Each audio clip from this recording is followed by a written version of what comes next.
பிதாவாகிய தேவனாலும் கர்த்தராகிய இயேசு கிறிஸ்துவினாலும் கொஞ்சம் கம்மி பண்ணுங்க. வந்திருக்கக்கூடிய அனைவருக்கும் கிருபையும் சமாதானமும் உண்டாவதாக. இந்த மனமகிழ்ச்சியின் நன்னாளிலும் மீண்டுமாக உங்களை சந்திப்பதில் மிகுந்த சந்தோஷம். நாம் அனைவரும் ஒன்று சேர்ந்து தேவனை துதித்தோம், ஆராதித்தோம், அவருடைய நாமத்தை நம்ம மகிமைப்படுத்தணும். அதற்காக தேவனுக்கு நன்றி. அதே சமயத்தில் நாம் ஒன்று சேர்ந்து தேவனுடைய பணிகளை தொடர்ந்து செய்து கொண்டிருக்கிறோம். பல ஊழிய காரியங்கள் சென்று கொண்டிருக்கின்றது. இந்த சமயத்திலும் குறிப்பாக நேற்றைய தினம் கூட அந்த பாட்காஸ்ட் நம்ம பண்ணோம். அது அநேகருக்கு பிரயோஜனமாக இருக்கும்ன்ட்டு நம்புகிறேன். நிறைய பேர் பார்த்துருப்பீங்க. அதை உங்களுக்கு தெரிந்தவர்கள்கிட்ட நீங்கள் அதை பகிர்ந்து கொள்ளுங்கள். கண்டிப்பாக எல்லோருக்கும் அது பிரயோஜனமாக இருக்கும். அதே போல் நிறைய ஊழியங்கள் நாம் செய்து கொண்டிருக்கிறோம். குறிப்பாக இந்த சிந்தனை செய்தினமே அது நல்லபடியாக சென்று கொண்டிருக்கிறது. அஜிதா சிஸ்டர், நிஷா நல்லா அழகாக அதை கன்சிஸ்டண்ட்டாக விடாமல் ஒவ்வொரு நாளும் அதை செய்து கொண்டிருக்கிறார்கள். தேவன் தாமே அவர்களை ஆசீர்வதிப்பாராக. அதே போல் ஒவ்வொரு ஊழியங்களும் நம்ம எடுத்துக்கொண்டோம் என்றால் பெபையால் ஊழியமாக இருக்கலாம், காலை ஊழியமாக இருக்கலாம், இல்லைங்களா? ஸோ எல்லா ஊழியமும் சரியாக நடந்து கொண்டிருக்கிறது. ஆகவே தொடர்ந்து இந்த ஊழியங்களில் நீங்கள் எல்லோருமே கலந்து கொள்ளுங்கள். நிச்சயமாக அது எல்லோருக்குமே பிரயோஜனமாக இருக்கும், ஆசீர்வாதமாக இருக்கும். அதே சமயத்தில் இந்த வேளையில் கூட நாம் சபையின் கட்டுமான காரியங்கள் அது சென்று கொண்டிருக்கிறது. அந்த சபையின் கட்டுமான காரியங்களுக்காக நீங்கள் ஜெபித்து கொள்ளுங்கள். அதே போல் தொடர்ந்து அந்த டொனேஷன் புக் நீங்கள் மற்றவர்கள்கிட்ட அதை தெரியப்படுத்தி அவர்களும் அதில் பங்கு கொள்ள நீங்கள் அவங்களுக்கு ஊக்குவீங்க. நிச்சயமாக அதன் மூலமாக சபையின் கட்டுமான பணிகள் அது சீக்கிரமாக கட்டப்பட்டு முடியும். இந்நாள் வரைக்கும் நம்ம எந்த ஒரு வெளியிலேருந்து இல்லைனா ஒரு கடன் மாதிரி நம்ம வாங்காதபடிக்கு நம் சபையாக அதை நாம் செய்து கொண்டிருக்கிறோம். ஆகவே அந்த கட்டுமான பணிகள் நல்லபடியாக நடைபெற நீங்கள் எல்லோருமே அதற்காக ஜெபித்து கொள்ளுங்கள். சரி, இந்த நாளில் நாம் பார்க்க கூடிய தலைப்பு என்ன அப்படின்னு நம்ம பார்த்தோன்னா, கர்த்தரின் புயம், the arm of the lord. கர்த்தரின் புயம், கர்த்தரின் கரம் கூட நம்ம சொல்லலாம், இல்லைங்களா? The arm of the lord அப்படின்னா ஆம்னா என்னது? கரம், கை, இல்லைங்களா? இப்போ வேதாகமத்தை எடுத்துக்கொண்டோம் என்றால் பழைய ஏற்பாட்டிலிருந்து புதிய ஏற்பாடு வரைக்கும் கர்த்தருடைய கை அப்படின்ற அந்த ஒரு டேர்ம், அந்த ஒரு வாக்கியம் அது அநேக இடத்துல இருக்குது. அப்படியா? இல்லைன்னா சில இடத்துல தான் இருக்கா? எத்தனை பேர் அதை வாசிச்சிருக்கீங்க? கர்த்தரின் கரம், கர்த்தரின் புயம் நிறைய இடத்துல இருக்கு. எத்தனை பேர் அது நிறைய இடத்துல இருக்குன்றீங்க? ஆன்டி நிறைய இடத்துல இருக்குன்றாங்க. எத்தனை பேர் சில இடத்துல தான் இருக்குன்றீங்க? ஓகே, இல்லை, கேள்வி ஒன்று தான். நிறைய இடத்துல இருக்கா, சில இடத்துல இருக்கா? சில இடத்துல இருக்கு, இல்லையா? நிறைய இடத்துல இல்லை, சில இடத்துல இருக்கு. சரி, இப்போ அந்த கர்த்தருடைய புயம் அப்படின்னு சொல்லிட்டு வரக்கூடிய அந்த சில இடத்தில் அது எல்லாமே ஒரே காரியத்தை அடையாளப்படுத்துதா, இல்லைன்னா ஒரே காரியத்தை குறிக்குதா? படிச்சிருக்கீங்களா? என்னைக்காவது அந்த கர்த்தருடைய கரம் அப்படின்ற அந்த வாக்கியத்தை எடுத்து அதை தியானிக்கும் பொழுது, ஓகே, இப்போ கர்த்தருடைய கரம்னா எல்லாம் இதை தான் குறிக்குது அப்படின்னு நீங்கள் அதை தியானிச்சிருக்கீங்களா? கேள்வி என்ன அப்படின்னா, அது ஒரே காரியத்தை குறிக்குதா இல்லைன்னா பல காரியங்களை குறிக்குதா? அதான் கேள்வி. ஒவ்வொரு இடத்துலும் ஒவ்வொரு மாதிரி இருக்கும். எத்தனை பேர் ஒவ்வொரு இடத்துலையும் ஒரு மாதிரி இருக்கும்ன்றீங்க?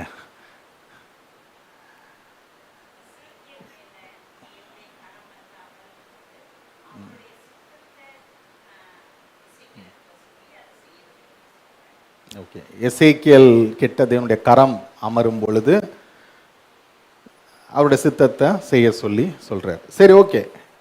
ஆகவே இந்த கர்த்தருடைய கரம் அப்படின்னு சொல்லும் பொழுது கொஞ்சம் குழப்பம் இருக்கு, இல்லையா? உண்மை தானே? என்னது கர்த்தருடைய கரம் அப்படின்னா ரொம்ப சிம்பிளா சொல்லணும்னா கை அப்படின்னு சொல்லிடலாம்.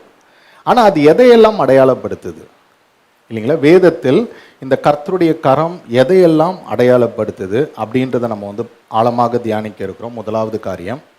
ரெண்டாவது காரியம், இந்த கர்த்தருடைய கரம் வேதாகமத்தில் எப்படிலாம் பயன்படுத்தப்பட்டிருக்கு, ஒவ்வொரு புத்தகங்களிலும் எப்படி பயன்படுத்தப்பட்டிருக்கு, அதற்கான அர்த்தங்கள் என்ன, அது மட்டும் அல்லாமல் இந்த கர்த்தருடைய கரம் இல்லைன்னா புயம் அப்படின்றதுல இருந்து நாம் கற்றுக்கொள்ளக்கூடிய பாடங்கள் என்ன, சபைக்கு இன்றைக்கு கர்த்தருடைய கரம் எப்படிலாம் செயல்பட்டு கொண்டு இருக்கு அப்படின்றத தான் இன்றைக்கு நாம் ஆழமாக தியானிக்க இருக்கிறோம். சரி, முதலாவது கர்த்தருடைய கரம் அப்படின்னு நம்ம சொல்லும் பொழுது வசனம் என்ன சொல்லுது அப்படின்னா, இந்த அண்ட சராசரத்தையும் உண்டாக்கின அந்த வல்லமை அது எங்கிருந்து தான் வந்துச்சான்? கர்த்தருடைய கரத்திலிருந்து தான் வந்துச்சான் இல்லைங்களா? பாருங்க, ஏசாயா 48 அதிகாரம் 12 வசனம் 13 வசனம். ஐசாயா 48:12-13. யாக்கோபே, நான் அழைத்திருக்கிற இஸ்ரவேலே, எனக்கு செவி கொடு. நான் அவரே, நான் முந்தினவரும் நான் பிந்தினவரும் ஆமே. என் கரமே பூமியை அஸ்திபாரப்படுத்தி, பாருங்க, என் கரமே பூமியை அஸ்திபாரப்படுத்தி என் வலது கை வானங்களை அளவிட்டது. என் வலது கை வானங்களை அளவிட்டது. கையை வச்சுதான் அளந்து பார்த்துருக்காரு. இன்னைக்கு நீங்க பூவெல்லாம் அளக்கும் போது எப்படி அளப்பீங்க? 1 முழம் 2 முழம்ட்டு கையை வச்சுதான் என்ன செய்யறீங்க? அளக்குறீங்க. அப்படி காடு என்ன சொல்றாரு? வானங்களை அவருடைய கரங்கள் தான் என்ன செஞ்சுதான்? அவருடைய கை அளவிட்டது. அப்புறம் நான் அவைகளுக்கு கட்டளையிட அவைகள் அனைத்தும் நிற்கும். பாருங்க, தேவனோட வல்லமை என்ன சொல்றாரு? நான் அவைகளுக்கு கட்டளையிட அவைகள் அனைத்தும் நிற்கும். அவை அனைத்தும் நான் சொல்றத செய்யோன்றார் காடு.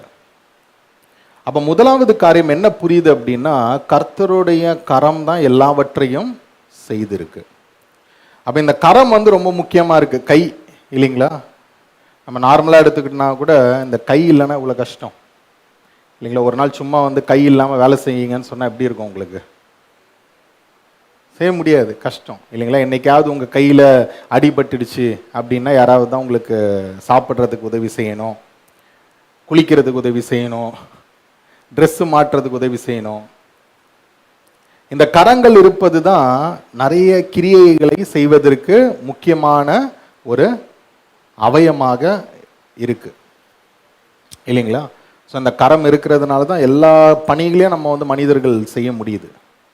அப்போ இந்த அவயத்தில் ரொம்ப ரொம்ப முக்கியமான ஒரு பங்கு வகிக்கக்கூடிய ஒன்று என்ன அப்படின்னா, இந்த சரீரத்தில் இந்த கரம் அப்படின்ற இந்த அவயமாக இருக்கு. இப்ப தேவன் என்ன சொல்றார் அப்படின்னா, அவருடைய அந்த கரம் தான் என்ன செஞ்சுதான்? இந்த வானத்தை உண்டு பண்ணிச்சான். அவருடைய கரம் தான் அந்த வானத்தினுடைய அளவை அது என்ன செஞ்சுதான்? அளவிட்டது இல்லைங்களா? அப்படிதான வசனம் இருக்கு, அளவிட்டது அப்படின்னு சொல்லிட்டு சொல்லப்பட்டிருக்கு. ஸோ ஆகவே இப்படியாக வசனத்தில் என்ன தெரியுது அப்படின்னா, தேவனுடைய கரம் இந்த அண்ட சராசரத்தையும் படைத்தது அப்படின்றது நமக்கு தெரியக்கூடியதாக இருக்கு. இப்போ இந்த இடத்தில் கரம் அப்படின்னு சொல்லும் பொழுது இது எதை வெளிப்படுத்துது அப்படின்னா, தேவனுடைய அந்த வல்லமையை இல்லைங்களா? தேவனுடைய கரம் அப்படின்னு சொல்லும் பொழுது தேவனுடைய வல்லமையை வெளிப்படுத்தக்கூடியதாக இருக்கு. அவருடைய அந்த வல்லமை என்ன இருக்கு? இந்த பூமியையும் வானங்களையும் அதில் இருக்கக்கூடிய ஒவ்வொரு கிரியைகளையும் உண்டு பண்ணக்கூடியதாக இருக்கு. சரி, இப்படியாக நாம் தேவனுடைய அந்த கரம் எப்படி இந்த வானத்தையும் அண்ட சராசரத்தையும் உண்டு பண்ணிடுச்சுன்றதை நம்ம பார்க்குறோம். அதே சமயத்தில் நாம் வேதாகமத்தை எடுத்து பார்க்கும் பொழுது இந்த தேவனுடைய கரம் தான் என்ன செஞ்சிருக்கு அப்படின்னா, பல காரியங்களில் இல்லைன்னா பல சூழ்நிலைகளில் தேவனுடைய மனிதர்களுக்கு உதவினதாக சொல்லப்பட்டிருக்கு. தேவன் பல முறை தன்னுடைய மனிதர்களை எப்படிலாம் அவர் அவர்களுக்கு உதவி செய்தார் அப்படின்னு சொல்லும் பொழுது அந்த இடத்தில் தேவன் பயன்படுத்தக்கூடிய ஒரு வார்த்தை என்னவா இருக்கு அப்படின்னா, இந்த கரம் அப்படின்ற ஒரு வார்த்தையாக இருக்கு. குறிப்பாக நாம் பழைய ஏற்பாட்டு காலகட்டத்தில் எடுத்துக்கிட்டோம் அப்படின்னா, இஸ்ரேல் மக்கள் அந்த எகிப்தின் அடிமைத்தனத்திலிருந்து வெளியே வராங்க. அப்படி அவங்க வெளியே வரும் பொழுது அவங்க வெற்றிகரமாக அந்த அடிமைத்தனத்திலிருந்து வெளியே வருவதற்கு யார் உதவி செய்தார்ன்ட்டு தேவன் சொல்றாரு? நான் தான் உதவி செய்தேன், என்னுடைய கரம் தான் என்ன செஞ்சது, என்னுடைய கரம் தான் உங்களுக்கு அந்த விடுதலையை கொடுத்துச்சு அப்படின்னு சொல்லிட்டு சொல்றாரு. பாருங்க, யாத்திராகமம் 6ஆம் அதிகாரம் 6ஆம் வசனம். எக்ஸோடஸ் 6:6. ஆதலால் இஸ்ரவேல் புத்திரரை நோக்கி, நானே கர்த்தர், உங்கள் மேல் எகிப்தியர் சுமத்தின சுமைகளை நீக்கி நான் உங்களை விடுவித்து உங்களை அவர்கள் அடிமைத்தனத்திற்கு நீங்களாக்கி ஓங்கிய கையினாலும் மகா தண்டனைகளினாலும் உங்களை மீட்டு உங்களை எனக்கு ஜனங்களாக சேர்த்துக்கொண்டு உங்கள் தேவனாய் இருப்பேன். பாருங்க, ஓங்கிய கையினாலும், அதே சமயத்தில் என்ன சொல்றாரு, மறுபடியும் வாசிங்க. ஓங்கின கையினாலும், ஓங்கின கையினாலும் மகா தண்டனைகளினாலும், மகா தண்டனைகளினாலும், ஓங்கின கையினாலும் மகா தண்டனைகள். யாருக்கு அந்த தண்டனைகள்? எகிப்துக்கு அந்த தண்டனைகள். அப்போ ஓங்கின கையினாலும் மகா தண்டனையினாலும் நான் என்ன செஞ்சேன்றார், இஸ்ரேல் மக்களை உங்களை மீட்டு கொண்டேன் அப்படின்றார். அப்ப இந்த இடத்திலெல்லாம் கர்த்தருடைய கரம் அப்படின்னு சொல்ற அந்த வார்த்தை இல்லைன்னா அந்த வாக்கியம் அது எதை அடையாளப்படுத்துது அப்படின்னு நம்ம பார்க்கும் பொழுது அது கர்த்தருடைய வல்லமையை குறிக்கக்கூடியதாக இருக்கு. அவருடைய அந்த வல்லமை தான் என்ன செஞ்சிருக்குன்னா வானங்களை உண்டு பண்ணியிருக்கு, அண்ட சராசரத்தை உண்டு பண்ணியிருக்கு. அதே அந்த கர்த்தருடைய வல்லமை தான் என்ன செஞ்சிருக்கு அப்படின்னு நம்ம பார்க்கும் பொழுது இஸ்ரேல் மக்களுடைய அந்த அடிமைத்தனத்திலிருந்து அவர்களுக்கு விடுதலையை கொடுத்ததாக நம்ம வந்து பார்க்கிறோம். அதனால்தான் தேவன் வந்து என்ன சொல்றாருன்னா, என்னுடைய ஓங்கிய புயம் இல்லைங்களா, என்னுடைய அந்த புயம் தான் என்ன செஞ்சது, உங்களை மீட்டது, உங்களை விடுதலை செய்தது அப்படின்னு சொல்லிட்டு சொல்றாரு. ஏனென்றால் நாம் யோசித்து பார்க்கும் பொழுது இஸ்ரேல் மக்கள் அந்த எகிப்தின் அடிமைத்தனத்தில் எந்த அளவுக்கு அவங்க வந்து பாதிக்கப்பட்டிருப்பாங்க இல்லைங்களா. ஒரு சாதாரண ஒரு தேசம், அந்த சாதாரண தேசம் வந்து ஒரு வல்லரசான தேசத்தை வந்து சாதாரணமாக முறியடிக்க முடியுமா அப்படின்னு பார்த்தோம்னா கண்டிப்பாக முடியாது. சொல்லப்போனால் இஸ்ரேல் வந்து ஒரு தேசமாகவே அப்போ உருவெடுக்கல. அவங்க வந்து ஒரு ஜனமாக தான் எகிப்தில் இருந்தாங்க. அதுவும் எப்படி இருந்தாங்கன்னா அடிமைகளாக இருந்தாங்க. அப்படி அடிமைகளாக இருந்த அந்த மக்களை தேவன் என்ன செய்கிறார் அப்படின்னா ஒரு தேசமாக உருவெடுக்க வைக்கிறாரு. எப்படி செய்கிறார் அப்படின்னா தன்னுடைய வல்லமையினால. அப்போ அது மிகப்பெரிதான ஒரு ஆச்சரியம் தான் இல்லைங்களா. அது சாதாரண விஷயமா அப்படின்னா நமக்கு வந்து சாதாரணமாக அது தோன்றலாம். ஆனால் அந்த உண்மையான அந்த அடிமைத்தனத்திலிருந்து நீங்களாக்கப்பட்டு அதுலேருந்து வெளியில் போன மக்களுக்கு அது எப்படி இருக்கும், எப்படி இருந்திருக்கும் இல்லைனா மிக பெரிதான ஒரு சந்தோஷமான மகிழ்ச்சியாக அவங்களுக்கு இருந்திருக்கும். அப்போ வேதாகமத்தில் என்ன சொல்றாங்க அப்படின்னா தேவன் இந்த இஸ்ரேல் மக்கள் இந்த அடிமைத்தனத்திலிருந்து வெளியே வந்ததுக்கு அப்புறம் பல முறை வந்து அவர்களை வந்து நீங்க இதை நினைவு கூறுங்க அப்படின்றாரு. நான் எப்படி உங்களை இந்த அடிமைத்தனத்திலிருந்து வெளிக்கொண்டு வந்தேன் அப்படின்றத நீங்க என்ன செய்யுங்க, நினைவு கூறுங்க அப்படின்னு சொல்லிட்டு சொல்றார். இப்ப உபாகமத்தில் அப்படி சொல்லும் பொழுது மீண்டுமாக அந்த இடத்துல அந்த கரம் அப்படின்ற அந்த வார்த்தையை பயன்படுத்துறார். பாருங்க, உபாகமம் 7ஆம் அதிகாரம் 19ஆம் வசனம். உபாகமம் 7:19. உன் கண்கள் கண்ட பெரிய சோதனைகளையும் அடையாளங்களையும் அற்புதங்களையும் உன் தேவனாகிய கர்த்தர் உன்னை புறப்பட பண்ணி காண்பித்த பலத்த கையையும் ஓங்கிய புயத்தையும் நன்றாய் நினைத்து அவர்களுக்கு பயப்படாதிரு. பாருங்க, உன் கர்த்தர் உன்னுடைய எதிரிகளுக்கு என்ன செஞ்சாராம், முடிவு கட்டினாராம். எப்படி முடிவு கட்டினார்? ஓங்கிய புயத்தினால் செய்த அந்த கிரியையை நீ என்ன செய்ய, நீ நினைத்துக்கொள், நீ அதை தியானி, அதை யோசி அப்படின்றாரு. இந்த ஒரு காரியத்தை தேவன் எப்போ சொல்றார் அப்படின்னு பார்த்தீங்கன்னா நியாயப்பிரமாணம் கொடுக்கப்படும் பொழுது சொல்றார். இஸ்ரேல் மக்களுக்கு நியாயப்பிரமாணம் கொடுக்கப்படுது. அந்த நியாயப்பிரமாணம் கொடுக்கப்படும் பொழுது தேவன் வந்து மீண்டுமாக அவங்களை என்ன சொல்றாருன்னா என்னுடைய கரம் தான் என்ன செஞ்சதுப்பா, உன்னை வெளியே கொண்டு வந்துச்சு, என்னுடைய புயம் என்னுடைய வல்லமை தான் வெளிக்கொண்டு வந்துச்சு அப்படின்னு சொல்லிட்டு சொல்றாரு. அப்ப மீண்டும் மீண்டுமாக தேவன் என்ன சொல்லிட்டு இருக்கிறார் அப்படின்னா தம்முடைய மக்கள் கிட்ட நான் செய்த அந்த நன்மைகளை நீ என்ன செய்ய, நினைவு கூறு, என்னுடைய வல்லமை தான் உனக்கு என்ன செஞ்சது, விடுதலை கொடுத்துச்சு அப்படின்றத நீ நினைவு கூறு அப்படின்னு சொல்லிட்டு சொல்றாரு. இது கூட சொல்ல போனால் நமக்கெல்லாம் ஒரு நல்ல ஒரு பாடமாக இருக்கு இல்லைங்களா. நாம் வந்து தேவனுடைய நன்மைகளை நம்ம எல்லோருமே வாழ்வில் பெற்று இருக்கிறோம். ஆனால் மீண்டும் மீண்டும் அதை வந்து நம்ம நினைவு கூறுறோமா? தேவன் தான் நம்மளை இந்த உலகத்திலிருந்து பிரித்தெடுத்தார். தேவன் தான் நமக்கு இந்த சத்தியத்தை கொடுத்தாரு. தேவன் தான் இந்த மனக்கண்களை நமக்கு கொடுத்தாரு. ஏன்னா தேவன் இல்லை அப்படின்னா நம்ம இவ்வளவு சத்தியத்தை அறிந்திருக்க முடியுமா? தேவன் இல்லை அப்படின்னா நாம் வந்து இந்த உலகத்திலிருந்து வெளியே வந்திருக்க முடியுமா? எப்படிதான் இருந்திருப்போம்? உலக மனிதரில் ஒருவராக இருந்திருப்போம். எப்படி வந்து இஸ்ரேல் மக்கள் அடிமைகளாக இருந்தாங்களோ அதே மாதிரி நாமும் எப்படிதான் இருந்திருப்போம்? இந்த உலகத்தில் இந்த உலகத்திற்கு அடிமையாக இருந்திருப்போம். இந்த உலக காரியங்கள், உலக கிரியைகளுக்கு நாம் அடிமைகளாக இருந்திருப்போம். அப்போ நம்முடைய லக்கு, நம்முடைய கோல், ஓட்டம் எல்லாமே எதை சார்ந்துதான் இருந்திருக்கும்? இந்த உலகத்தை மட்டும்தான் சார்ந்து இருக்கும், இல்லைங்களா? எகிப்தின் மக்கள் யோசிச்சு பாருங்க, அவங்க அந்த அடிமைத்தனத்தில் இருக்கும் பொழுது என்னைக்காவது அவங்க வந்து அந்த விடுதலை குறித்து யோசிச்சிருக்க முடியுமா? கொஞ்சம் யோசிச்சு பாருங்க. அவங்க அடிமைத்தனத்தில் இருக்கும் பொழுது என்னைக்காவது அவங்க வந்து அந்த விடுதலை குறித்து அவங்க வந்து யோசிச்சிருப்பாங்களா அப்படின்னா வாய்ப்பு இல்லை. ஏன்னா ஒரு பெரிய ஒரு தேசம், அந்த தேசத்துக்கு விரோதமாக நம்மளாம் எழும்ப முடியும்ட்டு யாராவது யோசிச்சிருக்க முடியுமா? அடிமைகளாக இருக்கிறாங்க. ஆனா உனக்கு விடுதலை தர முடியும்ன்ற அந்த யோசனையை கொடுத்ததே யாரு தான்? தேவன் தான். மோசையை கூப்பிட்டு என்னுடைய ஜனங்களை அடிமைப்படுத்துறாங்கப்பா, அவங்கள நான் வெளியே கொண்டு வர போறேன் அப்படின்னும் பொழுது மோசைக்கு தூக்கி வரி போடுது. என்னையா சொல்றீங்க? இஸ்ரேல் தேசத்தை வந்து வெளியே கொண்டு வர போறீங்களா? இஸ்ரேல் மக்களை வெளியே கொண்டு வர போறீங்களா? எகிப்து எவ்வளவு பெரிய ஒரு வல்லரசு. அதனால்தான் மோசே வந்து ஆரம்பத்தில் என்ன செய்யறாரு? ரொம்ப தயங்குறாரு. நான் எப்படி பார்வோனுக்கு முன்னாடி பேச முடியும் அப்படின்ட்டு. அப்போ அந்த உலகத்திலிருந்து இல்லைன்னா எகிப்தின் அடிமைத்தனத்திலிருந்து வெளியே கொண்டு வரணும் அப்படின்ற அந்த விடுதலைன்ற அந்த யோசனை அது யார்கிட்ட இருந்து தான் வந்துச்சு? தேவன் கிட்ட இருந்து தான் வந்துச்சு.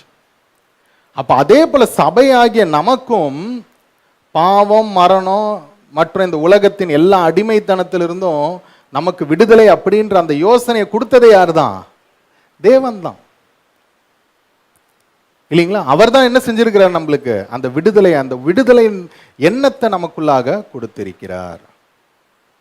அவர் கொடுத்ததுனால தான் நம்ம வந்து இந்த உலகத்திலிருந்து பிரித்தெடுக்கப்பட்டு தேவனுடைய இந்த வார்த்தைகளை நாம் தியானித்து கொண்டிருக்கிறோம்.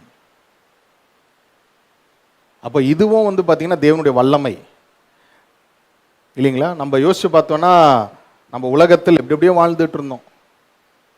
கொஞ்சம் யோசிச்சு பாருங்க, ஒரு 20 வருஷத்துக்கு முன்னாடி உங்களோட வாழ்க்கை எப்படி இருந்துச்சு? இல்லைன்னா 25 வருடங்களுக்கு முன்பாக, இல்லைன்னா 10 வருடங்களுக்கு முன்பாக உங்களோட வாழ்க்கை எப்படி இருந்துச்சு?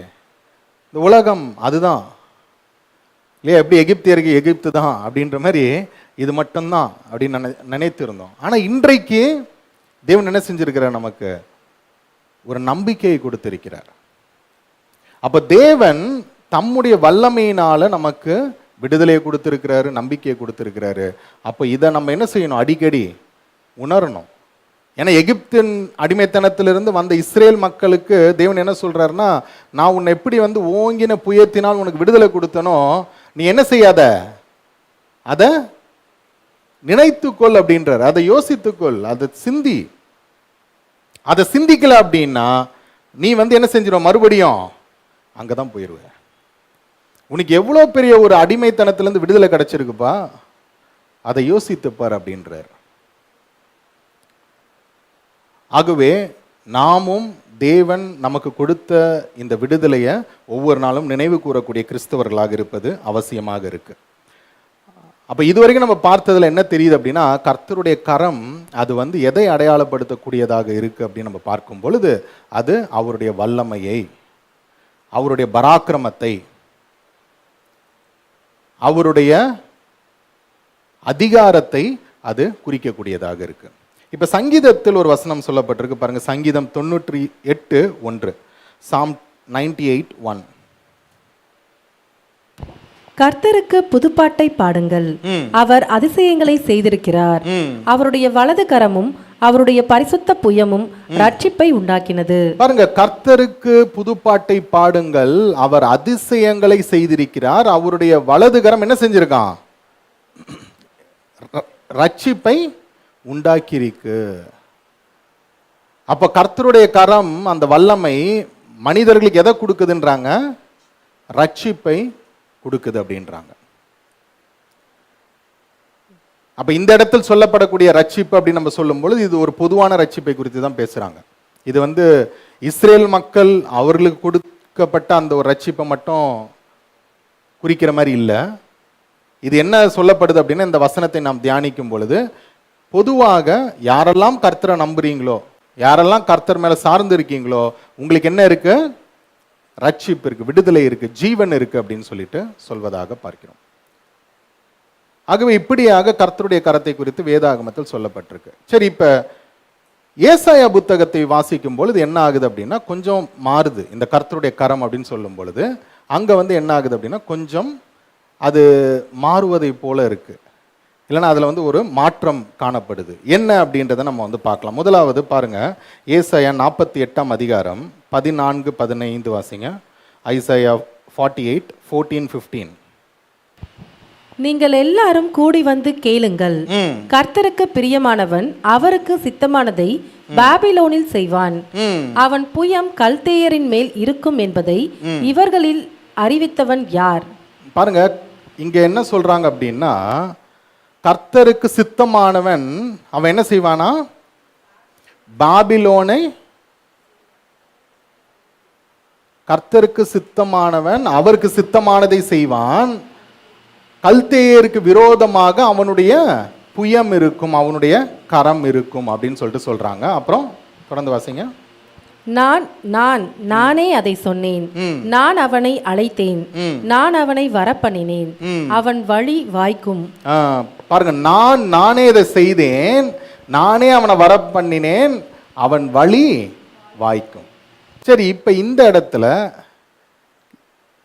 இந்த கர்த்தருக்கு சித்தமானவன் யார்? யாரு? கோரேசு. கோரேசு தானா? இல்லைன்னா ஆண்டவராக இயேசு கிறிஸ்துவா?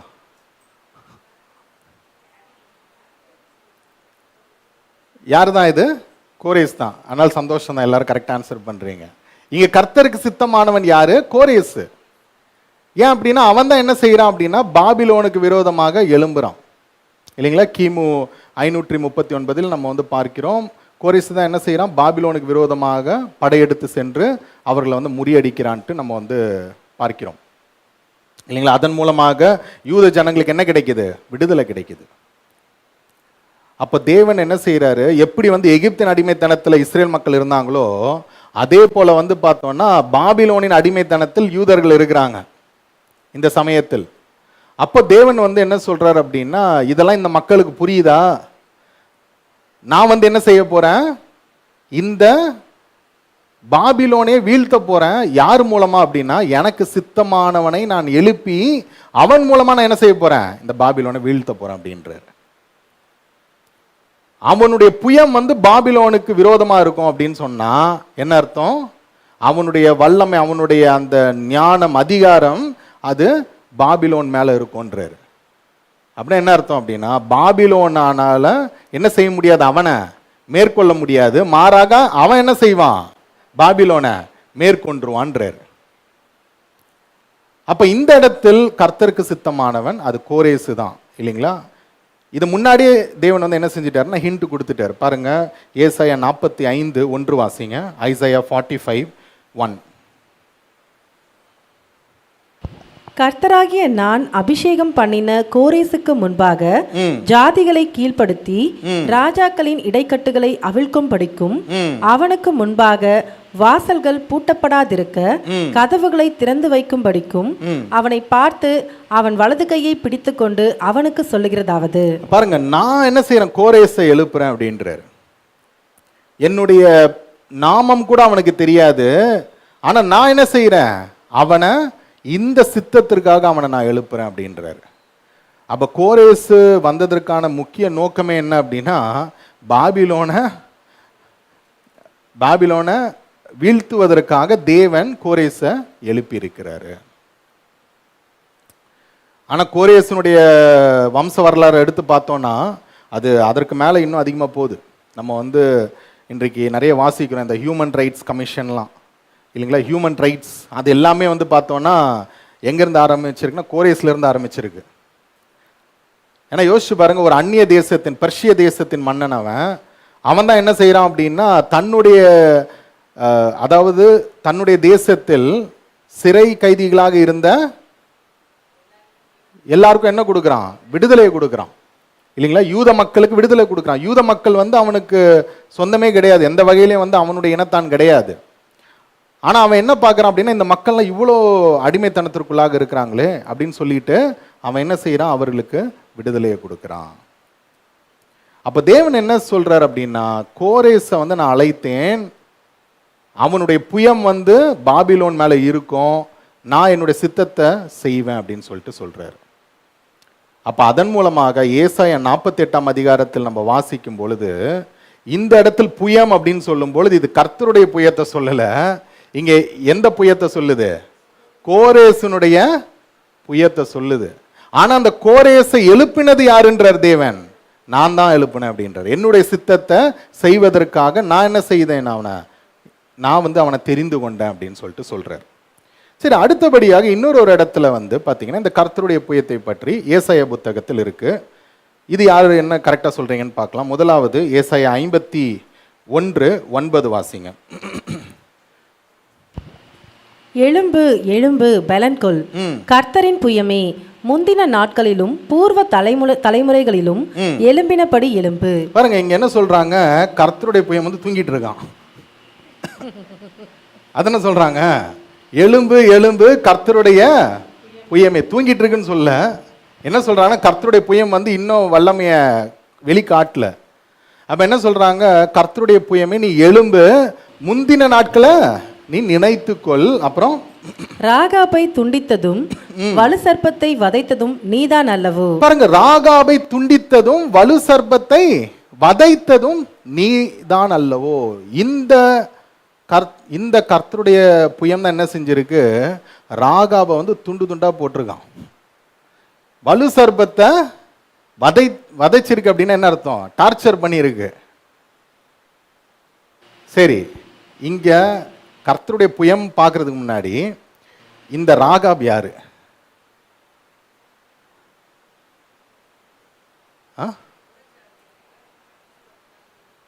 எது இது?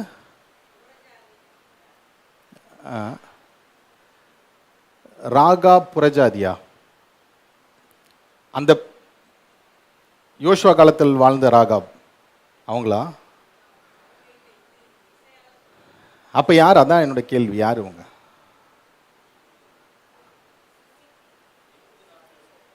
எகிப்து நாட்டை சொல்றாங்க. எது புரியல சத்தமா? ஒரு சிட்டியை மீன் பண்ணுது. ஓகே,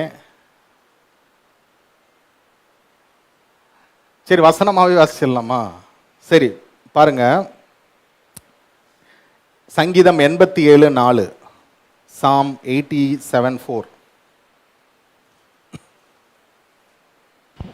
என்னை அறிந்தவர்களுக்குள்ளே ராகாபையும் பாபிலோனையும் குறித்து பேசுவேன். இதோ பெலிஸ்தியரிலும் தீரியரிலும் எத்தியோப்பியரிலும் கூட இன்னான் இங்கே பிறந்தான் என்றும், சீயோனை குறித்து இன்னான் இன்னான் அதிலே பிறந்தான் என்றும் சொல்லப்படும். பாருங்க, என்ன சொல்றாங்க அப்படின்னா, என்னை, அதாவது நான் தெரிந்தவர்களில் யாரை குறித்து பேசுவேன்றாரு? ராகாபையும் பாபிலோனை குறித்து பேசுவேன்றாரு. அப்ப இங்க பாத்தீங்கன்னா ராகாப் அப்படின்னு சொல்றது ஒரு பெயரை குறிப்பது போல இல்ல, மாறாக ஒரு தேசத்தை குறிப்பது போல இருக்கு. கரெக்டா? ஏன்னா இங்க என்னன்னா பெலிஸ்தியர்ன்றாரு, அதே போல பாபிலோனியர்ன்றாரு, அதே போல ராகாப் அப்படின்றாரு. இன்னொரு வசனத்தை கூட வாசிப்போம். சங்கீதம் 89:10, சாம் 89:10.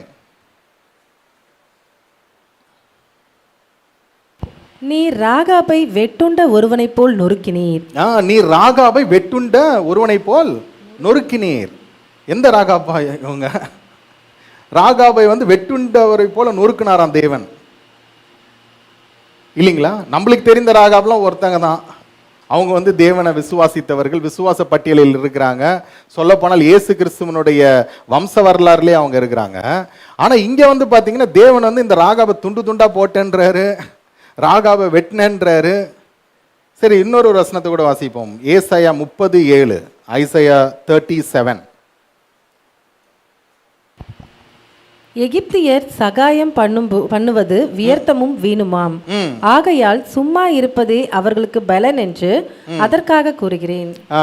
இந்த ஆக்சுவலாக இந்த வசனம் வந்து ஆங்கிலத்தில் இன்னும் நேரடியாக இருக்கும். ஆங்கிலத்தில் யாராவது வாசிங்க. ஏசாயா 30:7. To Egypt, whose help is utterly useless. Therefore I call her Rahab, the do nothing. பாருங்க என்ன சொல்றாரு. To Egypt whose help is utterly useless, therefore I call her Rahab. அப்ப ராகாப்னா யாரு? எகிப்தியர்கள். எகிப்து தேசத்தை தான் தேவன் என்ன சொல்லிட்டு இருக்கிறாரு? ராகாப்னு சொல்றாரு. ராகாப் அப்படின்ற அந்த பெயருக்கான அர்த்தம் என்ன அப்படின்னா பெருமை கொண்டவள், பெருமை மிக்கவள் அப்படின்னு அர்த்தமா. எகிப்தியர்கள் தங்களை பெருமை உள்ளவர்களாக கருதினார்கள். அப்ப தேவன் என்ன சொல்றாரு? வசனம் தான் சொல்லுது இல்லைங்களா? பெருமை உள்ளவர்களுக்கு தேவன் எதிர்த்து நிற்கிறார். அப்ப எகிப்தியர்கள் இவ்வளவு பெருமை கொள்ளும் பொழுது தேவன் என்ன செய்யறாரு? அவர்களை முறியடிக்கிறாரு.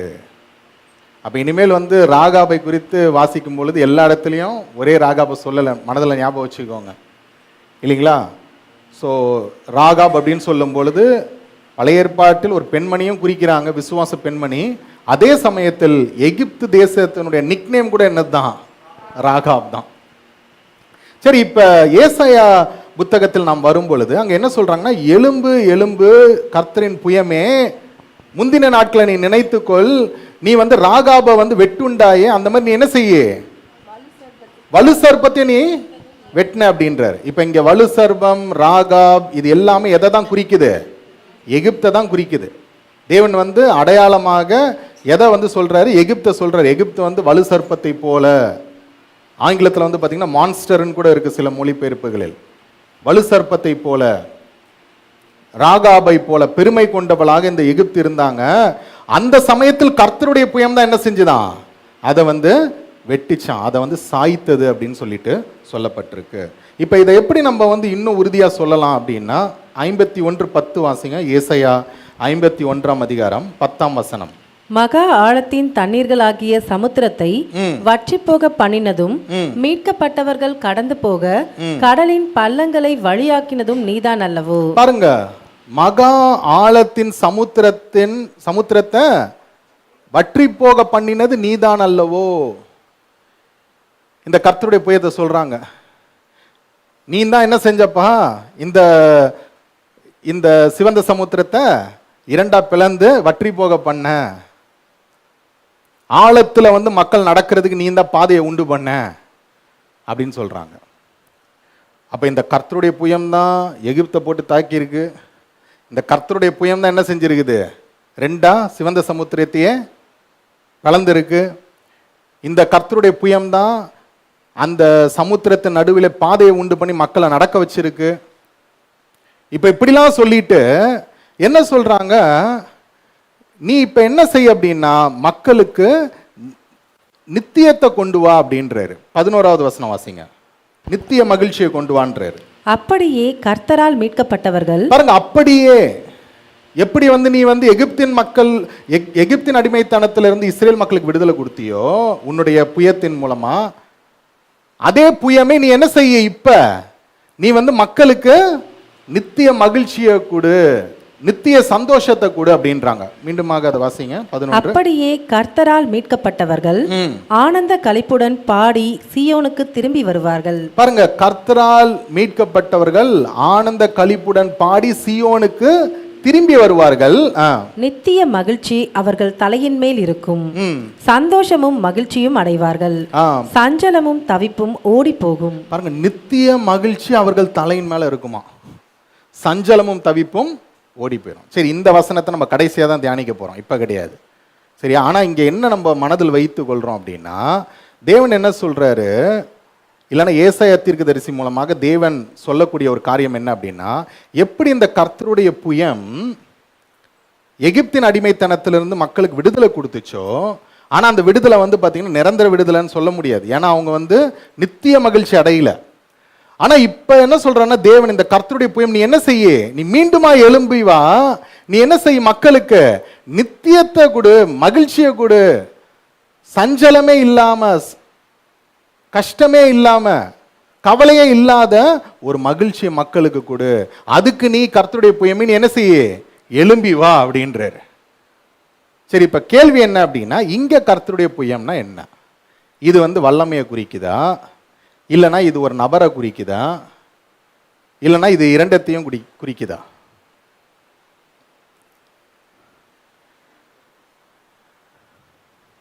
பரிசுத்தாவியை குறிக்குதா? சரி, இது இது யாரை குறிக்குது அப்படின்றத, அதுக்கு அடுத்த வரக்கூடிய அதிகாரங்களில் தேவனே அதை சொல்லிடுறாரு. பாருங்க, ஏசாயா 53 அதிகாரம் 1 வாசிங்க. ஏசாயா 53 1 வாசிங்க. எங்கள் மூலமாய் கேள்விப்பட்டதை விசுவாசித்தவன் யார்? கர்த்தருடைய புயம் யாருக்கு வெளிப்பட்டது? பாருங்க, கர்த்தருடைய புயம் யாருக்கு வெளிப்பட்டது? இளங்கிளையை போலவும் வறண்ட நிலத்திலிருந்து துளிர்க்கிற வேரை போலவும் அவனுக்கு முன்பாக எழும்புகிறார்.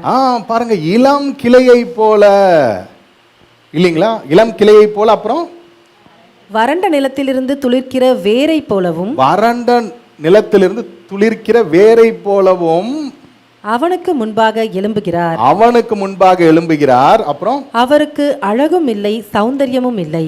அவருக்கு அழகும் இல்லை, சௌந்தரியமும் இல்லை. அவரை பார்க்கும்போது நாம் அவரை விரும்பத்தக்க ரூபம் அவருக்கு இல்லாதிருந்தது.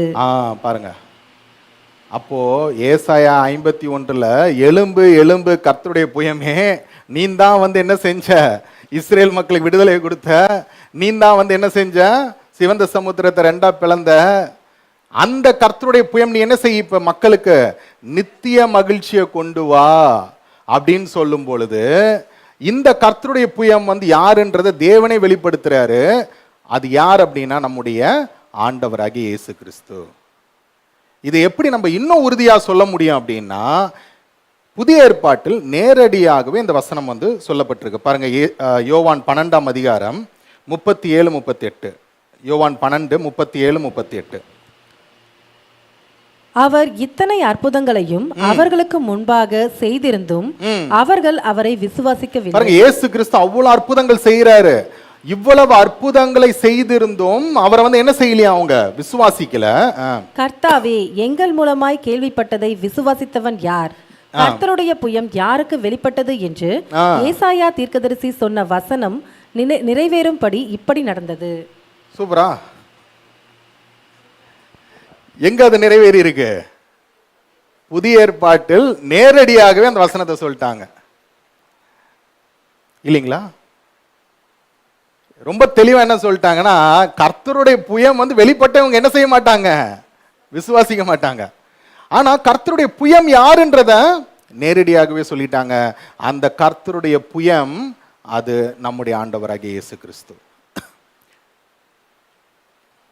இல்லைங்களா? இந்த கர்த்தருடைய புயம் தான் எல்லா வல்லமைகளையும் செஞ்சிருக்கு. இந்த கர்த்தருடைய புயம் தான் எல்லாவற்றையும் உண்டாக்கி இருக்கு. அதாவது தேவன் தன்னுடைய வல்லமையினால் எல்லாத்தையும் செஞ்சாரு நம்ம சொல்றோம் இல்லைங்களா? என்னுடைய கரம் வானங்களை உண்டு பண்ணிச்சு, எல்லாம் இருக்குதான். ஆனா நாம் அதை சற்று ஆழமாக சிந்தித்து பார்க்கும் பொழுது தேவன் எப்படி எல்லாவற்றையும் செய்திருக்கிறார் அப்படின்னா நம்முடைய ஆண்டவராகிய இயேசு கிறிஸ்து மூலமாக தான். அதனாலதான் இந்த வசனத்துல என்ன சொல்றாங்கன்னா, ஏசாயா 53 கர்த்தருடைய புயம் யாருக்கு வெளிப்பட்டது? எங்க முளைக்கிறாரா?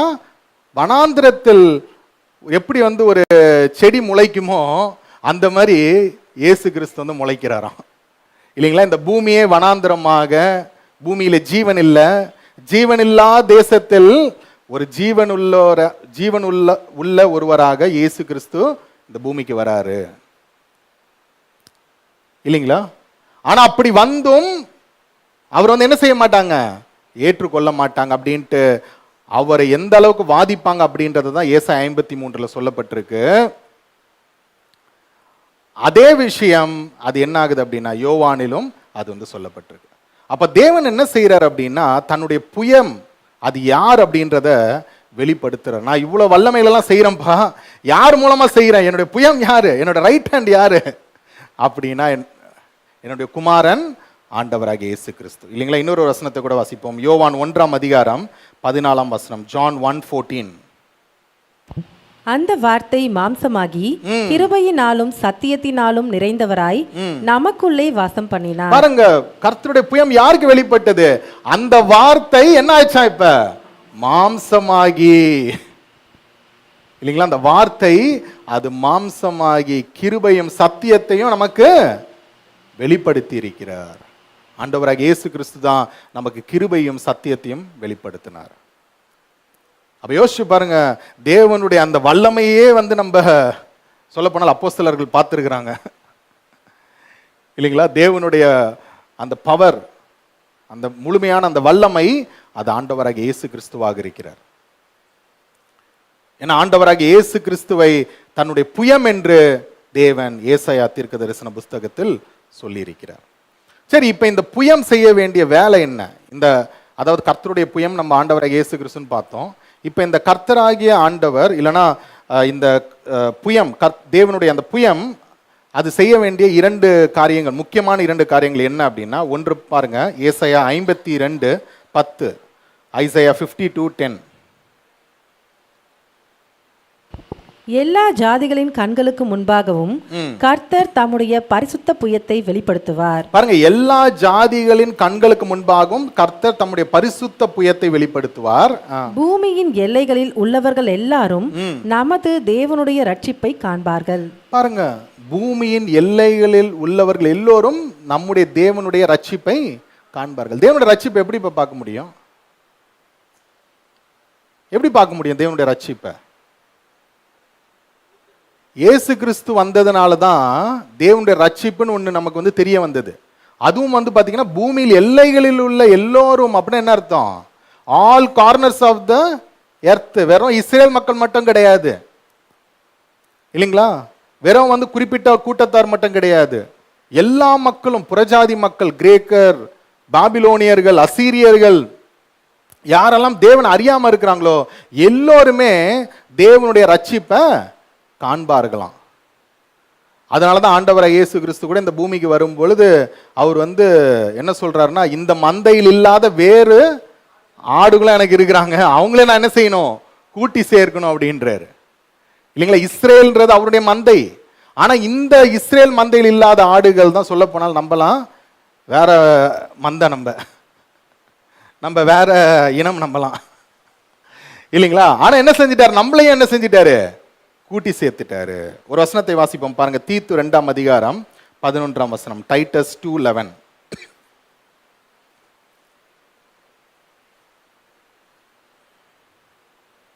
தீத்து 2:11. ஏனெனில் எல்லா மனுஷருக்கும் ரட்சிப்பை அளிக்கத்தக்க தேவ கிருபையானது பிரசன்னமாகி நாம் அவபக்தியையும் லௌகிக இச்சைகளையும் வெறுத்து தெளிந்த புத்தியையும் நீதியையும் தேவ பக்தியும் உள்ளவர்களாய் இவ்வுலகத்திலே ஜீவனம் பண்ணி. போதும், அந்த 11வது வசனத்தை மட்டும் மீண்டுமாக வாசிங்க. ஏனெனில் எல்லா மனுஷருக்கும் ரட்சிப்பை அளிக்கத்தக்க தேவ கிருபையானது பிரசன்னமாகி. பாருங்க, மறுபடியும் அதே விஷயம் தான், இல்லைங்களா? கர்த்தருடைய புயம் யாருக்கு வெளிப்பட்டதுன்ற அதே வாக்கியம் தான் இந்த இடத்துல வேற மாதிரி சொல்றாங்க. என்ன சொல்றாங்கன்னா, எல்லா மனுஷரும் ரட்சிக்கப்பட தேவனுடைய கிருபை என்ன ஆச்சாம்? பிரசன்னமாகி. யார் மூலமா பிரசன்னமாச்சு? ஆண்டவராக இயேசு கிறிஸ்து மூலமாக. அதே தான் ஏசாயால இன்னொரு வசனத்துல கூட நம்ம வாசித்த அந்த வசனம் இருக்கு, இல்லைங்களா? ஏசாயா 52:10 கர்த்தருடைய ரட்சிப்பை பூமியின் எல்லைகளில் உள்ள எல்லோருமே காண்பார்கள். அப்போ எல்லாருமே கர்த்தருடைய அந்த ரட்சிப்பை எப்போ கண்டார்கள்? இல்லைன்னா எப்போத்திலிருந்து அது எல்லாருக்குமே வெளிப்படுத்தப்பட்டுச்சு அப்படின்னா, ஆண்டவராகிய இயேசு கிறிஸ்து இந்த பூமிக்கு வந்ததுல இருந்து தான், இல்லைங்களா? அப்பதான் இயேசு கிறிஸ்து என்ன சொல்றாருன்னா, நீங்க போய் எல்லா தேசங்களுக்கும் போய் நீங்க என்ன செய்யுங்க? இந்த சுவிசேஷத்தை அறிவியுங்க, எல்லாரையும் எனக்கு சீடராக்குங்க, எல்லாருக்கும் இந்த ரட்சிப்பை சொல்லுங்க. ஏன்னா இந்த கர்த்தர், இந்த யாவே, இந்த தேவனை குறித்து எல்லாரும் என்ன ஆகணும்? அறிந்து கொள்ளணும். எப்படி அவர் எகிப்தின் அடிமைத்தனத்திலிருந்து இஸ்ரேல் மக்களை மீட்டாரோ, அதே போல இந்த உலகத்தின் இந்த பாவம், மரணம் அப்படின்ற இந்த அடிமைத்தனத்திலிருந்து மனுக்குலத்திற்கு ரட்சிப்பை அனுப்பவே என்னை அனுப்புனாருன்ட்டு ஆண்டவராகிய இயேசு கிறிஸ்து இந்த பூமிக்கு கர்த்தருடைய புயமாக வந்தார். அவர் மூலமாக பூமியின் கடையாந்திரங்கள் மட்டும் சுவிசேஷம் என்ன ஆயிட்டு இருக்கு, பிரசங்கிக்கப்பட்டு கொண்டு வருகிறது. அவர் காலத்திலிருந்து அப்போத்திலிருந்து இன்னைக்கு வரைக்கும் நம்ம என்னதான் செஞ்சுட்டு இருக்கோம், சுவிசேஷத்தை பிரசங்கித்து கொண்டு வரோம். ஆகவே இந்த கர்த்தருடைய புயம் இல்லைன்னா ஆண்டவராகிய இயேசு கிறிஸ்து செய்யக்கூடிய ஒரு முக்கியமான ஒரு காரியம் என்ன, எதற்காக அனுப்பப்பட்டார் அப்படின்னு நம்ம பார்க்கும் பொழுது, ஒன்று, எல்லாருக்குமே என்ன கொடுக்கணும், ரட்சிப்பை கொடுக்கணும். ரெண்டாவது, இந்த கர்த்தருடைய புயம் என்ன செய்ய போகுது அப்படின்னா, நியாய தீர்ப்பை கொண்டு வரப்போகுது இல்லைங்களா. பாருங்க, ஏசாயா 30ஆம் அதிகாரம் 30ஆம் வசனம், ஐசாயா 30:30. கர்த்தர் மகத்துவமானவர், தமது சத்தத்தை கேட்க பண்ணி உக்கிர கோபத்தினாலும் பட்சிக்கிற அக்கினி ஜுவாலையினாலும் இடி பெருவெள்ளம் கல்மலையினாலும் தமது புயத்தின் வல்லமையை காண்பிப்பார். பாருங்க, கர்த்தர் என்ன செய்ய போறாராம், இடி பெருமலை வெள்ளம் இல்லைங்களா, ஃபுல்லா டிஸ்ட்ரக்ஷன் தான், அடி உதை. ஓகே, அடி உதை தான் நடக்க போகுதுன்றாரு. எப்படி அப்படின்னா, தன்னுடைய புயத்தை காண்பிப்பார். இந்த புயத்தின் மூலமாக எல்லாருக்கும் என்ன வரப்போகுது, எல்லா தேசங்களுக்கும் நியாய தீர்ப்பு வரப்போகுதுன்றார். இப்ப ஆண்டவராக இயேசு கிறிஸ்து 2ஆம் வருகையில் வரும் பொழுது என்ன ஆகுது பாருங்க. வெளிப்படுத்தல் 19ஆம் அதிகாரம் 12ல இருந்து வாசிங்க. ரெவல்யூஷன் 19:12ல இருந்து வாசிங்க. அவருடைய கண்கள் அக்கினி ஜுவாலையை போல் இருந்தன. பாருங்க, ஆண்டவராக இயேசு கிறிஸ்து முதல்ல அவருடைய கண்கள் இரக்கமா இருந்துச்சு. இப்ப அவருடைய கண்கள் எப்படி இருக்கு, அக்கினி ஜுவாலையை போல் இருந்தது. அவருடைய சிரசின் மேல் அநேக கிரீடங்கள் இருந்தன. அவருடைய சிரசின் மேல், சிரஸ் இருக்கு அவருக்கு, அந்த சிரசின் மேல் என்ன இருக்கு, அநேக கிரீடங்கள் இருக்கு. நீங்க போலீஸ்காரங்களுக்குலாம் நிறைய ஸ்டார்ஸ் குத்தி இருப்பாங்க இல்லைங்களா.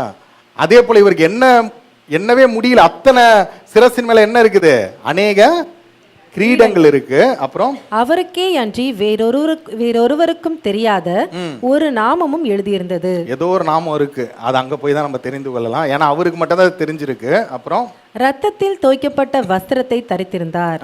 அவருடைய நாமம் தேவனுடைய வார்த்தை என்பதே. பாருங்க, அவருடைய நாமம் தேவனுடைய வார்த்தை இல்லைங்களா. ஏசாயா 30ல என்ன சொல்றாங்க, கர்த்தருடைய புயம் தான் பூமியை நியாயம் தீர்க்கொன்றாங்க. இந்த இடத்தில் தேவனுடைய வார்த்தை அவருடைய நாமமாக இருக்கு. அப்புறம் பரலோகத்தில் உள்ள சேனைகள் வெண்மையும் சுத்தமுமான மெல்லிய வஸ்திரம் தரித்தவர்களாய் வெள்ளை குதிரைகளின் மேல் ஏறி அவருக்கு பின் சென்றார்கள். இது யாரு நமக்கு தெரியும், அதாவது உயிர் தள்ளப்பட்ட சபை மக்கள். அப்புறம் புறஜாதிகளை வெட்டும்படிக்கு அவருடைய வாயிலிருந்து கூர்மையான பட்டயம் புறப்படுகிறது. பாருங்க, புறஜாதிகளை வெட்டும்படிக்கு அவருடைய வாயிலிருந்து என்ன வருதான், கூர்மையான பட்டயம். முன்னாடி அவருடைய வாயிலிருந்து கூர்மையான சத்தியம் வெளிப்பட்டுச்சு. இப்ப என்ன வெளிப்படுது, கூர்மையான பட்டயம் வெளிப்படுது. அப்புறம் இருப்பு கோலால் அவர்களை அரசாளுவார். இருப்பு கோலால் அவர்களை அரசாளுவார். அவர் சர்வ வல்லமையுள்ள தேவனுடைய உக்கிர கோபமாகிய மதுவுள்ள ஆலையை மிதிக்கிறார். பாருங்க, என்னன்னா சர்வ வல்லவருடைய உக்கிர கோபாக்கினை கொண்டு வந்துட்டு இருக்கிறாராம் இல்லைங்களா. அப்ப என்ன நம்ம புரிந்து கொள்றோம் அப்படின்னா, இந்த கர்த்தருடைய புயத்திற்கு 2 முக்கிய வேலைகள் இருக்கு. ஒன்று என்னன்னா, பூமி முழுவதும் ரட்சிப்பை கொண்டு வரணும். ரெண்டாவது பாத்தீங்கன்னா, நியாய தீர்ப்பை கொண்டு வரணும் பூமியில. இப்ப முதலாவது தன்னுடைய வருகையில அந்த ரட்சிப்பை கொண்டு வந்துட்டாரு. இரண்டாவது தன்னுடைய வருகையில பூமியில எதை கொண்டு வர போறாரு, நியாய தீர்ப்பை கொண்டு வர போறாரு. முதலாவது வருகையில அவர் சாந்தமா அடக்கமா கிருபையும் சத்தியம் உள்ளவராய் வெளிப்பட்டு வந்தாரு. இரண்டாம் வருகையில கூர்மையான பட்டயம் உடையவராக, நெருப்பு ஜுவாலிக்கக்கூடிய அக்கினி கண்கள் உடையவராக, தேசங்களை அழிக்கக்கூடியவராக, பாவத்திற்கு சரி கட்டக்கூடியவராக, வல்லமையாக இப்ப வரப்போறாரு. ரெடி ஆயிட்டு இருக்கிறாரு. இப்ப தேவன் அங்க சொல்லிட்டாருன்னா கிளம்பு அப்படின்ட்டாருன்னா வந்துருவாரு இல்லைங்களா. எப்பவுமே பாத்தீங்கன்னா ஒரு பெரிய அதிகாரத்தில் இருக்கும் பொழுது, இப்போ ஒரு போலீஸ் ஆஃபீஸர் இருக்காங்க, அவங்களுக்கு மேலே கமிஷனர்ஸ் எல்லாம் இருப்பாங்க. அவங்களோட அதிகாரத்துக்காக என்ன செஞ்சுட்டு இருப்பாங்க, வெயிட் பண்ணிட்டு இருப்பாங்க. ஓகே, அதே போல ஆண்டவராக இயேசு கிறிஸ்து கூட என்ன செஞ்சுட்டு இருக்கிறாரு அப்படின்னா, அந்த அதிகாரத்திற்காக என்ன செஞ்சுட்டு இருக்கிறாரு, காத்திட்டு இருக்கிறாரு, வெயிட் பண்ணிட்டு இருக்கிறாரு. எப்போ கிளம்புன்றாரோ, எல்லாம் முடிஞ்சிடுச்சுப்பா லெட்ஸ் ஸ்டார்ட் அப்படின்றாரோ, அப்போ என்ன இருக்க போகுது, இந்த பூமியின் மேல பேரழிவு இருக்க போகுது. ஆனா அதற்கு முன்பாக சபை மக்கள் என்ன ஆயிரணும்? எடுத்துக்கொள்ளப்படணும். அப்பதான் வந்து பாத்தீங்கன்னா அந்த உயிர்த்திலிருந்து அந்த பேரழிவுல வரும் பொழுது அந்த வெண்மையான வஸ்திரம் தரித்து அவருக்கு பின்னாடி அந்த குதிரையில் மேல யாரும் செல்ல முடியும்? நீங்களும் நானும் செல்ல முடியும். இல்லைன்னா வந்து அழுதுட்டு தான் இருப்போம், முடிஞ்சு போச்சே அப்படின்னு. அப்போ நாம் என்ன புரிந்து கொள்றோம் அப்படின்னா, ஆண்டவராக இயேசு கிறிஸ்து தன்னுடைய முதலாம் வருகையில் அவர் வந்து தேவனுடைய புயமாக வெளிப்பட்டார். எதற்காக அப்படின்னா, பூமியின் கடையாந்திரங்கள் முழுவதும் ரட்சிப்பை அறிவிப்பதற்காக.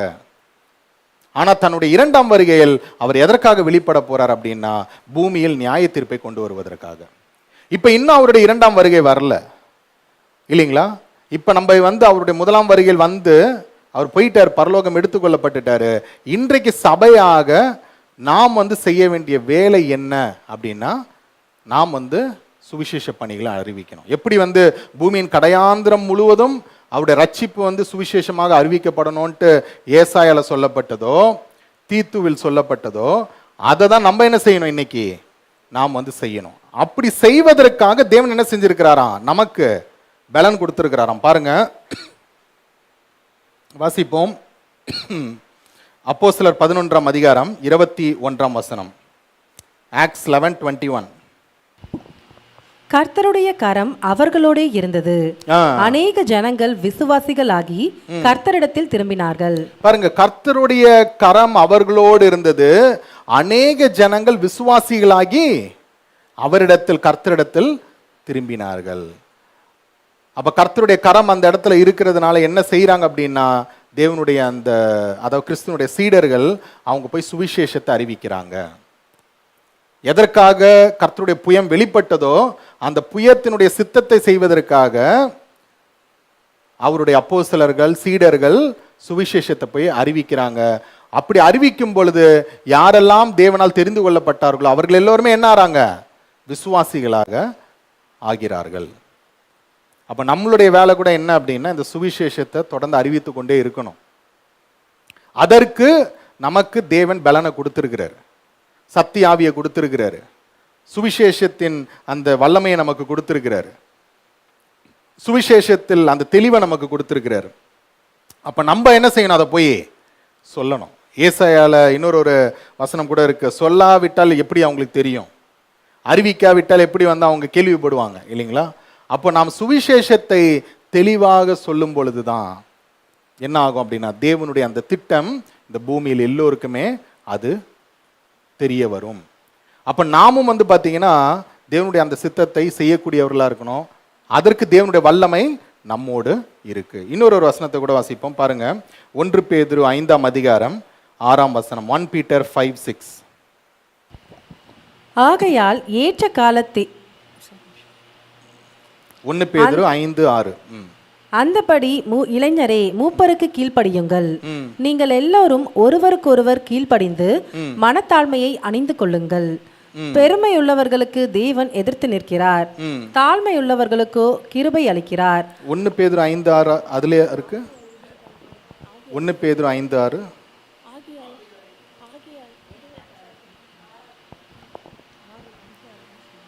5ஆம் அதிகாரம் 6ஆம் வசனம். 1 பேதுரு 5ஆம் அதிகாரம். ஆகையால் ஏற்ற காலத்திலே தேவன் உங்களை உயர்த்தும்படிக்கு அவருடைய பலத்த கைக்குள் அடங்கி இருங்கள். பாருங்க, ஏற்ற காலத்தில் தேவன் உங்களை உயர்த்தும்படிக்கு அவருடைய பலத்த கைக்குள் அடங்கிருங்கள். இந்த இடத்துல கையினா வந்து இயேசு அப்படின்னு கிடையாது.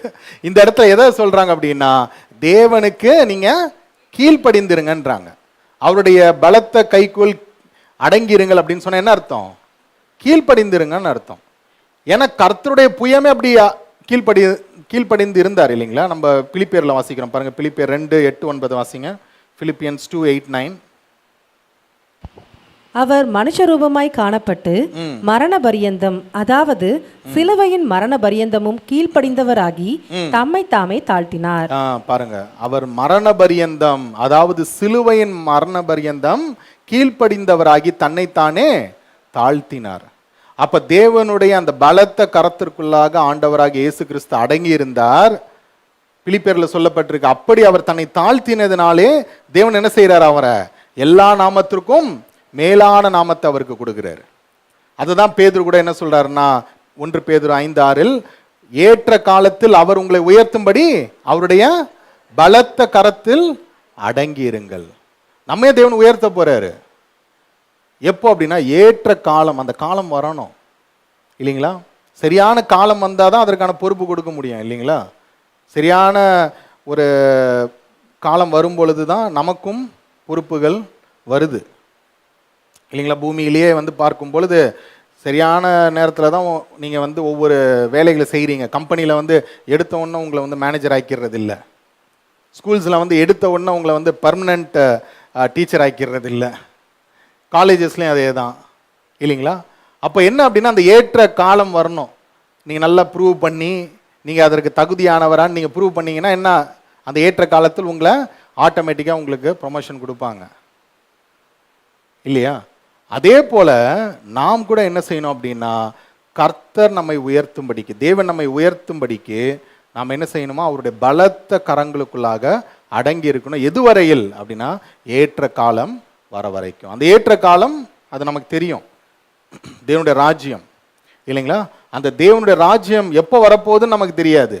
ஆனால் அந்த ராஜ்யத்தில் நாம் உயர்த்தப்படணும் அப்படின்னா நாம் என்ன செய்யணும், கர்த்தருடைய கரத்தில் அடங்கி இருக்கணும். அப்படின்னா என்ன அர்த்தம் அப்படின்னா அவருக்கு கீழ்ப்படியணும், முழுமையாக அவருடைய வார்த்தைகளுக்கு கீழ்ப்படியணும், அவருடைய திட்டத்திற்கு கீழ்ப்படியணும், தொடர்ந்து மனம் திரும்பணும். இதெல்லாம் செய்தோம் அப்படின்னா நிச்சயமாக பண்றதுல எந்த ஒரு சந்தேகமும் கிடையாது. சரி, இப்போ கடைசியாக நாம் இதுவரைக்கும் என்ன பார்த்தோம் அப்படின்னா, கர்த்தருடைய புயத்தை குறித்து பார்க்கும் பொழுது அவருடைய புயம்தான் எல்லாத்தையும் உண்டாக்கிச்சுன்னு பார்த்தோம். அவருடைய புயம்தான் இஸ்ரேல் மக்களை எகிப்தின் அடிமைத்தனத்திலிருந்து மீட்டுச்சு அப்படின்னு பார்த்தோம். அதே போல அவருடைய புயம் அப்படின்னு சொல்லும் பொழுது ஏசாயா புத்தகத்தில் அது வந்து முதலாவது கோரேசை குறித்ததாக பார்க்குறோம், கோரேசனுடைய வல்லமையை குறித்ததாக பார்க்குறோம். அதுக்கப்புறம் வந்து பார்த்தீங்கன்னா ஏசாயா 51 அவருடைய புயத்தை மீண்டுமா நீ எழும்புன்றாங்க. அந்த புயம் யாருன்னு நம்ம வந்து 53 பார்க்கும் பொழுது, ஏசாயா 53 பார்க்கும் பொழுது அது நம்முடைய ஆண்டவராக இயேசு கிறிஸ்து. அதை வந்து நம்ம யோவான் புத்தகத்தில் நாம் உறுதி செய்ய முடிகிறது. ஏன்னா யோவான் புத்தகத்தில் அதே வாக்கியத்தை எடுத்து ஆண்டவராக இயேசு கிறிஸ்து மேலே அதை சொல்கிறாங்க. அப்படியாக ஆண்டவராக இயேசு கிறிஸ்து கர்த்தருடைய புயமாக இந்த பூமியில வெளிப்பட்டார்னு பார்க்குறோம். எதற்காக வெளிப்பட்டார் அப்படின்னா 2 காரணங்கள். ரட்சிப்பை கொண்டு வரணும், நியாய தீர்ப்பை கொண்டு வரணும் அப்படின்னு பார்க்குறோம். அதே சமயத்தில் சபையாகிய நாம் என்ன செய்யணும் அப்படின்னா, நாம் வந்து தேவனுடைய சுவிசேஷத்தை அறிவிக்கக்கூடியவர்களாக இருக்கணும். அதற்கு தேவனுடைய வல்லமை நமக்கு இருக்கு. அந்த வல்லமை எப்படி நமக்கு கொடுக்கப்பட்டிருக்கு அப்படின்னா, சத்தியத்தின் மூலமாக, தேவனுடைய வார்த்தையின் மூலமாக நமக்கு கொடுக்கப்பட்டிருக்கு, பரிசுத்தாவின் மூலமாக கொடுக்கப்பட்டிருக்கு. அதே சமயத்தில் நாம் ஏற்ற வேளையில் உயரணும் அப்படின்னா, எப்படி ஆண்டவராகிய இயேசு கிறிஸ்து சிலுவையின் மரண பரியந்தம் தன்னை தாழ்த்தினாரோ, நாமும் எப்படி இருக்கணும், மரண பரியந்தம் தேவனுக்கு உண்மையாக இருக்கணும்னு பார்க்குறோம். சரி, கடைசியாக இந்த ஏசாயா 51:11 சஞ்சலம் வருத்தம் எல்லாம் மறைந்து போகும்னு சொல்லிட்டு அந்த ஒரு வசனம் இருக்கு இல்லைங்களா, அதை வேணா வாசிங்க. அப்படியே கர்த்தரால் மீட்கப்பட்டவர்கள் ஆனந்த களிப்புடன் பாடி எங்க வருவாங்க, சியோனுக்கு வருவாங்க. அவங்களுக்கு வந்து நித்திய மகிழ்ச்சி தான், சஞ்சலம் தவிப்புலாம் இருக்காது. இப்ப இந்த கர்த்தரால் மீட்கப்பட்டவர்கள் யாரு இந்த இடத்தில்? இஸ்ரேல் மக்கள் தானே. யாரெல்லாம் இஸ்ரேல் மக்கள் சொல்றீங்க? சபை, வெறும் சபை மட்டும்தானா? திடீர்னு மாத்திட்டீங்க, சபை மக்கள் எல்லாரும்ட்டீங்க.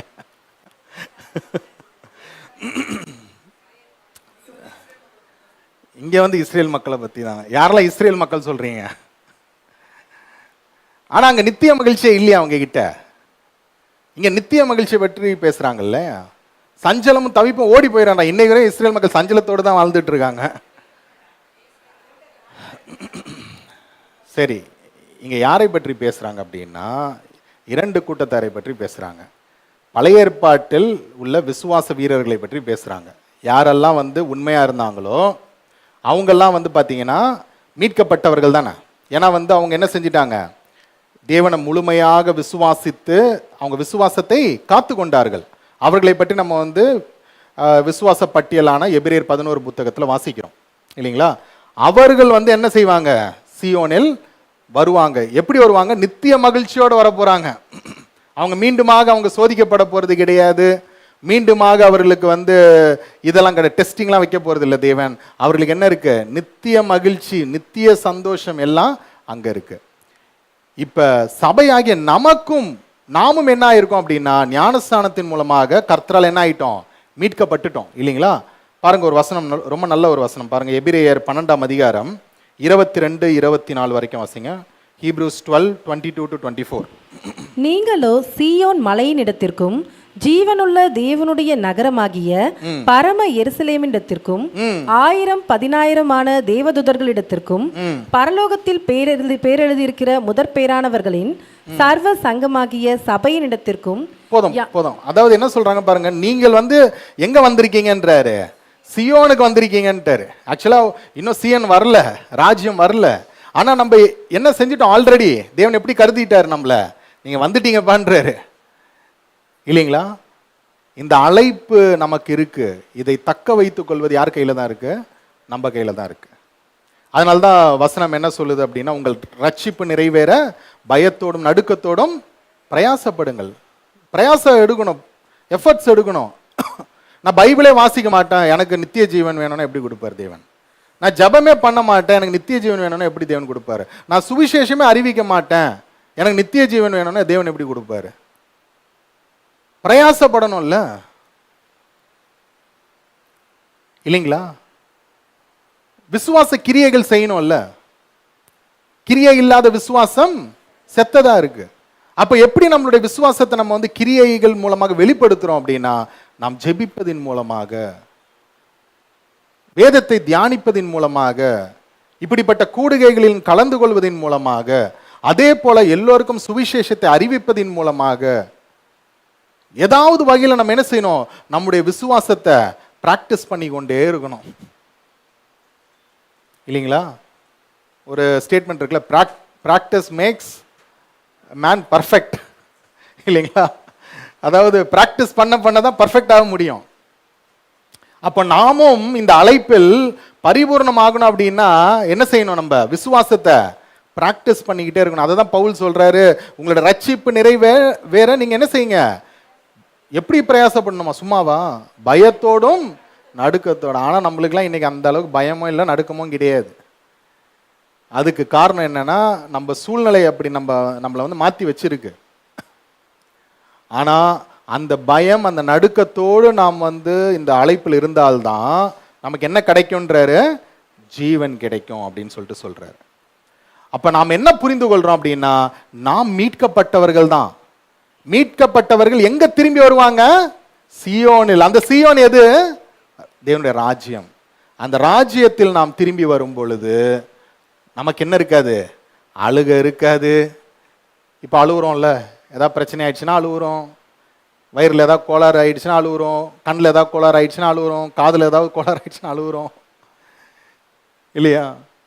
வேலையில் ஏதாவது பிரச்சனைனா வேதனையா இருக்கு, என்ன தேவனே அப்படின்னு. இது எதுவுமே அங்க இருக்காது இல்லைங்களா? வெளிப்படுத்தல் 7:17 வாசிங்க. ரெவல்யூஷன் 7:17. சிங்காசனத்தின் மத்தியில் இருக்கிற ஆட்டுக்குட்டியானவரே இவர்களை மேய்த்து இவர்களை ஜீவ தண்ணீர் உள்ள ஊற்றுகள் அண்டைக்கு நடத்துவார். யார நடத்துவாரு? சிங்காசனத்தில், மீண்டும் வாசிங்க. சிங்காசனத்தின் மத்தியில் இருக்கிற ஆட்டுக்குட்டியானவரே, சிங்காசனத்தின் மத்தியில் வீற்றிருக்கிறவரான ஆட்டுக்குட்டியானவர். அந்த ஆட்டுக்குட்டியானவர் யாரு? இயேசு கிறிஸ்து. அவர்களே யார மேய்க்க போறாரு? இவர்கள் யார்? இந்த இவர்கள் சபை மக்கள் இல்லைங்களா? அப்படியே தொடர்ந்து வாசிங்க. இவர்களை மேய்த்து இவர்களை ஜீவ தண்ணீர் உள்ள ஊற்றுகள் அண்டைக்கு நடத்துவார். தேவன் தாமே இவர்களுடைய. பாருங்க, அப்போ நாம் எல்லோருமே சியோனில் திரும்பி வரும் பொழுது நமக்கு என்ன இருக்க போறதில்ல? எந்த ஒரு கண்ணீரும் இருக்க போறதில்ல. அது மட்டும் இல்லாம ஆண்டவரை இயேசு கிறிஸ்து தான் நம்மளை மேய்க்க போறாரு, வழி நடத்த போறாரு. எங்க அப்படின்னா ஜீவ தண்ணீர்கள் அண்டையில். எங்கெல்லாம் ஜீவ தண்ணீர் இருக்குன்னு அவருக்கு தான் தெரியும். எந்தெந்த கிரகத்துல இருக்கு ஜீவ தண்ணீர் இல்லையா? எந்தெந்த இடத்துல ஜீவ தண்ணீர் இருக்கு. அந்த ஜீவ தண்ணீர் இருக்கக்கூடிய இடத்தில் சபையாகிய நம்மளை என்ன செய்வார்? அவரு மேய்ப்பார் அப்படின்னு சொல்லிட்டு சொல்லப்பட்டிருக்கு. அப்போ நாம் என்ன புரிந்து கொள்றோம் அப்படின்னா, நமக்கு அந்த ஒரு நம்பிக்கை இருக்கு. நாம் கர்த்தரால் மீட்கப்பட்டவர்கள் இல்லைங்களா? வசனம் சொல்லுது, ஏசாயால் நாம் 51:11 வாசிக்கும் பொழுது ஆனந்த களிப்போடு இல்லைங்களா? மீண்டுமாக வாசிங்க ஏசாயா 51:11. அப்படியே கர்த்தரால் மீட்கப்பட்டவர்கள் ஆனந்த களிப்புடன் பாடி சீயோனுக்கு திரும்பி வருவார்கள்.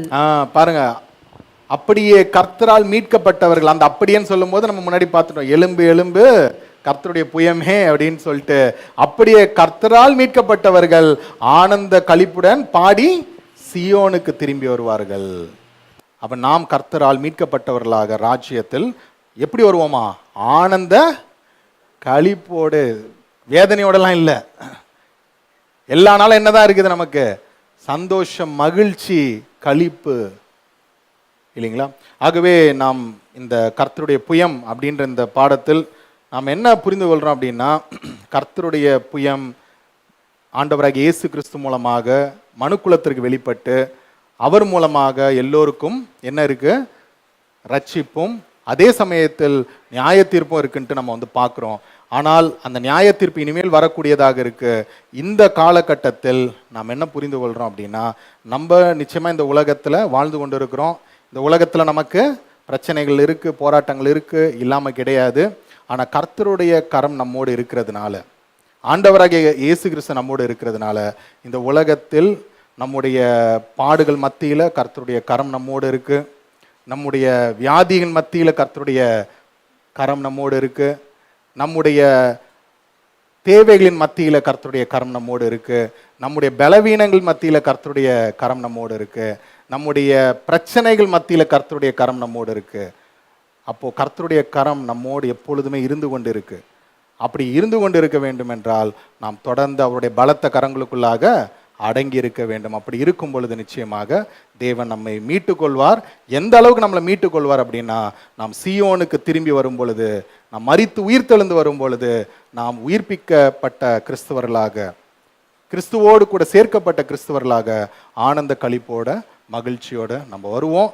அது வரைக்கும் இந்த பூமியில் நாம் கர்த்தருடைய கரங்களில், பலத்த கரங்களில் நாம் அடங்கி இருக்கணும். எப்படிப்பட்ட சூழ்நிலை இருந்தாலும் அவருடைய கரம் நம்மை தாங்கும். தேவன் தாமே உங்களை ஆசீர்வதிப்பாராக. ஆமென்.